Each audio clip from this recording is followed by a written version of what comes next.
Today, we are going to discover the secrets on how you can stay consistent with your workouts even if you feel like you have no time and no energy. If we haven't met before, my name is Joy Wilder. I'm a certified business coach, a mom to 4 kids. I'm also a former ACE certified personal trainer and indoor cycling instructor, and I love working out. I'm obsessed with it.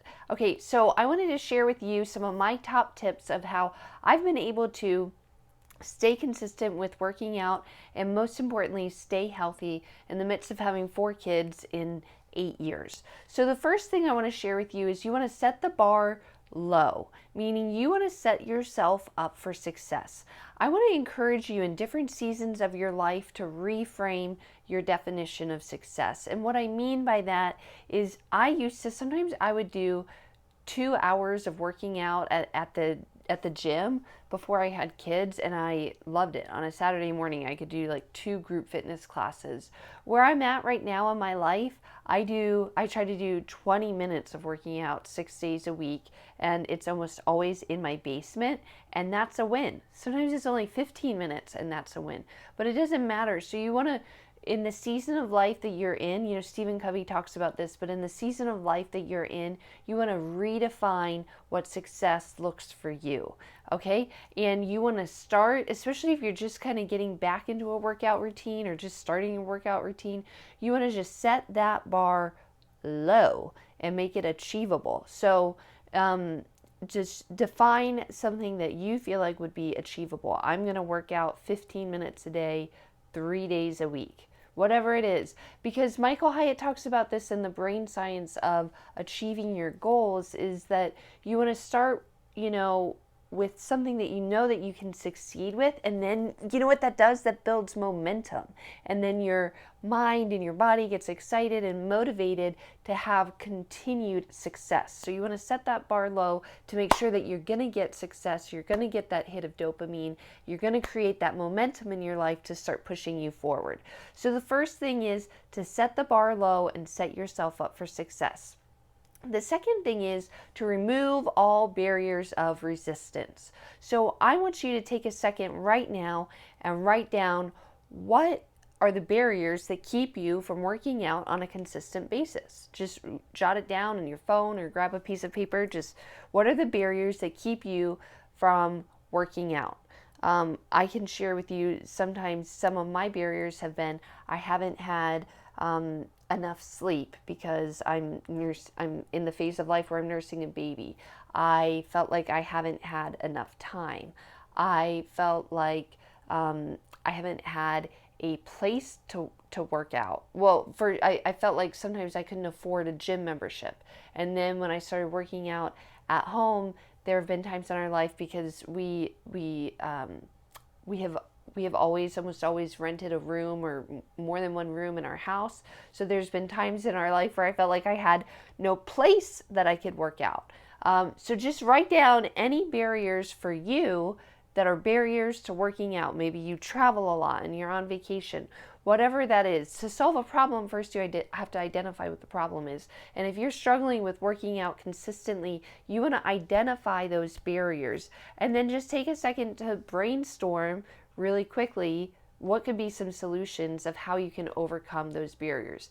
Maybe you have a schedule where you travel a lot, and maybe you could really benefit from investing in some exercise bands, in a membership to like an online working out app, so you could work out easily in a hotel room with a band, which I have done before. But you wanna identify what your resistance. You wanna identify what your barriers to resistance are, how you can overcome them. Some different things that I have done is we eventually came to the point where we felt like we couldn't afford a gym membership. So I switched gyms to a much cheaper gym. It was not as nice of a gym, and it did not have the type of group fitness classes that I really aspired to, but it was just what that was the financial priority right at that season for our family. So I switched gyms to a cheaper gym.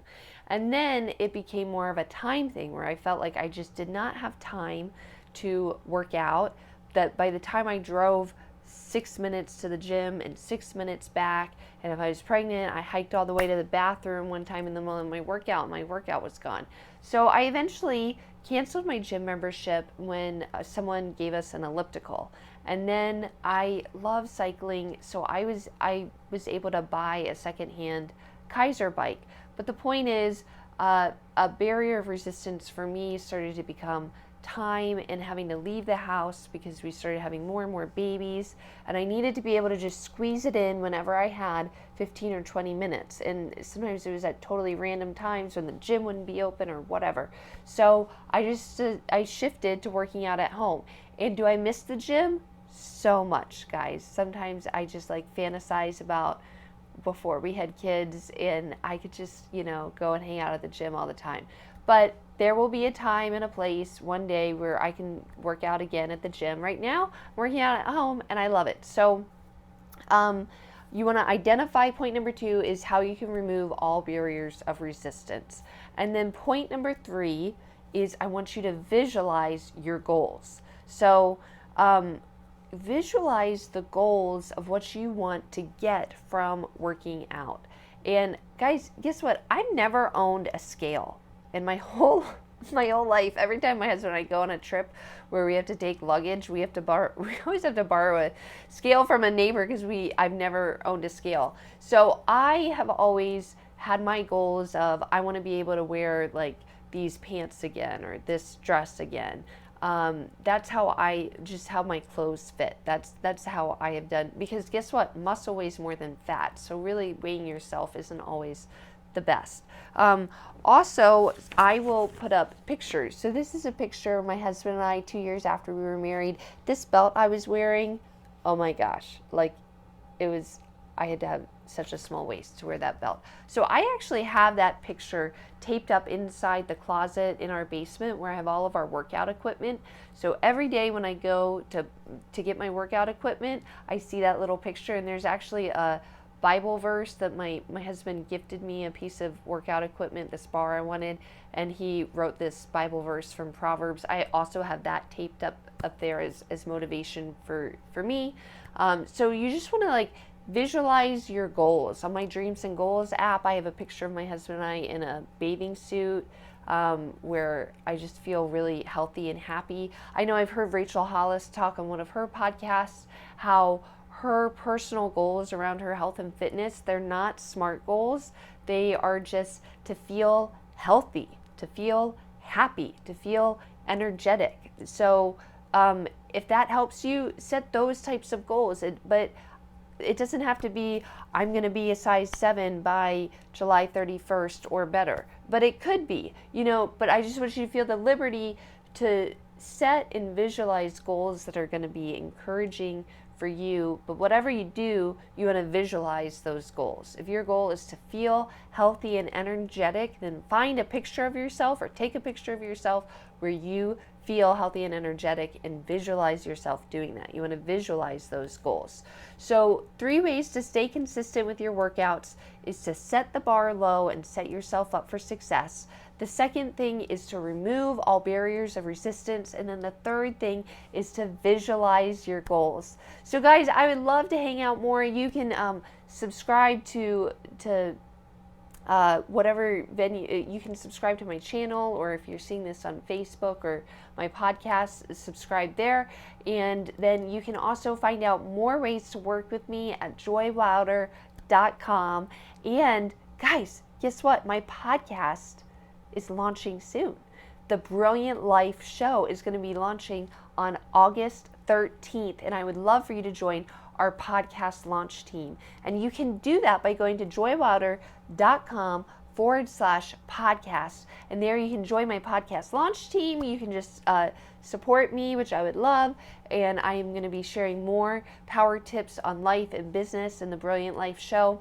And when you join the Brilliant Life podcast launch team, you as a bonus are going to get for free my top 11 apps that will change your life. It's going to be a downloadable guide as well as a video tutorial, and it's super cool.